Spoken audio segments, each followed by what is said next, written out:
মারে তুমি ভালোবাসতে শেখো। মা যদি যেদিন মইরা যাবে সেই দিন তুমি বুঝবা যে মার ভালোবাসা কতটুকু ছিল। আর আজকে মা চলে নাই, মা নাই আমার কাছে। যেদিন মা মারা যায় সেই দিন তুমি বুঝবা মা কত হৃদয়হীন ছিল, মা কত ভালোবাসা ছিল। যদি অন্যায় করে থাকো, মার কাছে বললে মা বাবার কাছে গোপন করে রাখতো, যদি জেনে যায় মা মার খেত, ছেলে মার খেত না। মা এত বড় হৃদয়হীন ছিল যা কখনো তুমি বুঝতে পারো নি। This is mother.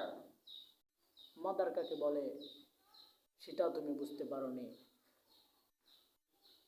কেমন মুসলমান হয়েছো, কেমন ছেলে হয়েছো, যেদিন মরে যায় সেই দিন তুমি নামাজ পড়তে এসো। একদিন, 2 দিন, 3 দিন তুমি নামাজ পড়ো, মার কবরের পাশে যা তুমি কান্দো আর আল্লাহরে বলো, আল্লাহ আমার মাকে মাফ করে দাও। একবার তুমি ভাবলা না 10 দিন পরে মার জন্য কাঁদলে আমার হয়ে গেল, নিজের ইমান হয়ে গেল। নাই তুমি মার জন্যই ওইটা করলা। তুমি যেদিন মরবা তোমার জন্য কে দোয়া করবে?